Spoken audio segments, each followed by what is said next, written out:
সেজন্য ভগবান বলছে হরি নাম করো, এখানে বলছে ভজিব বলিয়া, ভজিব বলিয়া এসে সংসার ভিতরে ভুলিয়া রহিলে তুমি অবিদ্যার ঘরে। ভজিব বলিয়া এসে, এই জন্ম এখানে হয়েছে কেন? ভজিব বলে, ভগবানের নাম করবো বলে, ভগবানের সেবা করবো বলে। হরিনাম করলে যদি পেট না ভরে, আপনি কি কোনো কিছু তৈরি করতে পারবেন? ধরুন আপনি খাচ্ছেন, কি খান? অন্ন খান তো? সে অন্ন কোথায় উৎপন্ন হয়? চাষ করলে। কোথায় চাষ করবে তুমি? তো সেই মাটি বা সেই জমি, জমিতে তো মাটি আছে, মাটিটা কি তুমি তৈরি করেছো? মাটি কোনো বিজ্ঞানী তৈরি করেছে? তাহলে মাটি কে তৈরি করে? যদি ভগবান মাটি তৈরি করে, তাহলে তো তুমি অন্যের জমি দখল করছো, তাহলে তোমাকে তো চোর বলবে, হ্যাঁ কি না? তো সাপোজ আরেকটা উদাহরণ সহজ, আমরা নিঃশ্বাস নিচ্ছি কিনা? অক্সিজেন কি তুমি তৈরি করছো? কে তৈরি করছে? গাছকে তুমি বাঁচিয়ে রেখেছো? গাছ সূর্যের আলো না থাকলে গাছ বাঁচবে? শাস্ত্র বলছে সূর্য হচ্ছে ভগবানের নেত্র। ভগবান কৃষ্ণ সূর্য, চন্দ্র, গ্রহ, নক্ষত্রকে এমন ভাবে কন্ট্রোলে রেখেছেন, সূর্য কখনো দেখেছো? তুমি হয়তো 7টার সময় কখনো ঘুম থেকে উঠতে পারো, সূর্যদেব কখনো উঠেছে 8টার সময় ঘুম থেকে? একই টাইম। যা কিছু পৃথিবী প্রলয় হয়ে গেল, সূর্য ঠিক টাইমে উঠবে। কারণ সে ভগবানকে ভয় করে। ব্রহ্মা, ইন্দ্র, চন্দ্র আদি সমস্ত দেবদেবী যার ভয়ে ভীত, সেই ভগবান শ্রী হরি আমাদের জন্য কত ব্যবস্থাপনা করেছে। একই মাটির মধ্যে কত বিভিন্ন রকমের ফুল, একই গাছের ফুলের দেখবেন বিভিন্ন রকমের কালার, কে সৃষ্টি করে? হঠাৎ করে কিভাবে সৃষ্টি হয়? দেখবেন একই ফুলের মধ্যে, একই মাটিতে পাশাপাশি দুটো গাছ, দুটো আলাদা আলাদা সুগন্ধিত ফুল। এই ফুলের মধ্যে কে গন্ধ দিল, আর ওই ফুলের মধ্যে ওই গন্ধ কে দিল? তো ভগবানের সৃষ্টি, ভগবানের যে বিশেষ পরিকল্পনা, সেটা আমাদের কাছে এক অচিন্তনীয়, অভাবনীয়। কিন্তু সেই জিনিস ভগবান আমাদের জন্য তৈরি করেছে যাতে আমরা সুখে থাকতে পারি। আমরা যাতে সেই সমস্ত জিনিস গ্রহণ করে ভগবান তার শ্রীহরির জন্য নাম করতে পারি, এজন্যই দিয়েছে। কিন্তু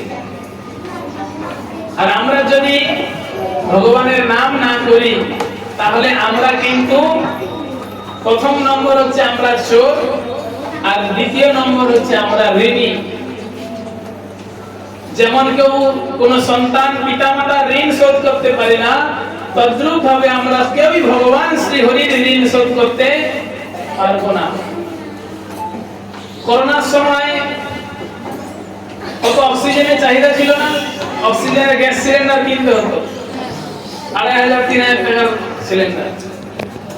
ভগবান যদি আমাদেরকে সৃষ্টির সময় নাকের কাছে একটা মেশিন দিয়ে পাঠানো হতো, যে সারা জীবনে কত নিঃশ্বাস নিয়েছে তার সমস্ত টাকা আমাকে দিতে হবে, পারবো দিতে?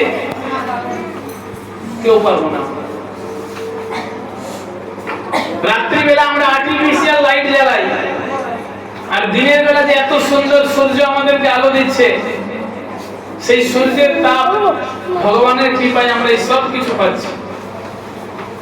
আর সেই সমস্ত জিনিস পাওয়ার পরও যদি ভগবানের প্রতি, ভগবান শ্রী হরির প্রতি যদি আমরা কৃতজ্ঞতা অনুভব না করি, তার নাম যদি না করি, তাহলে তো আমরা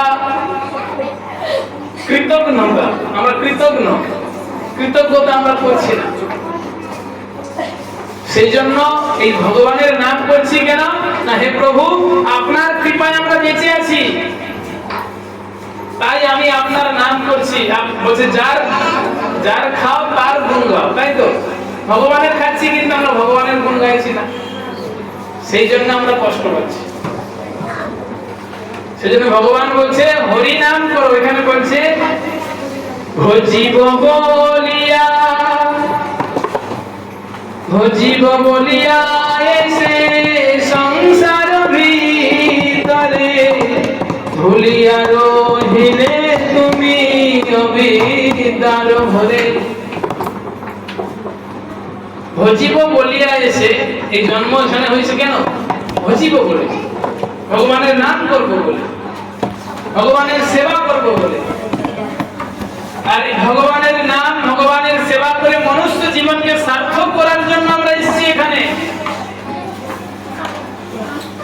সেই জন্য এই দুর্লভ মনুষ্য জীবন পেয়েছেন, তোমরা কেউ হারাও না।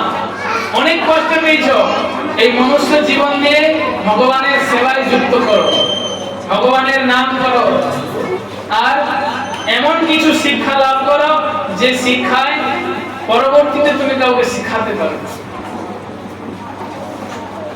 তো সেই জন্য সবাই দুহাত তুলে বলো হরি নাম করতে হবে, হরি নাম। সবাই বলুন হরে কৃষ্ণ হরে কৃষ্ণ কৃষ্ণ কৃষ্ণ হরে হরে, হরে রাম হরে রাম রাম হরে হরে।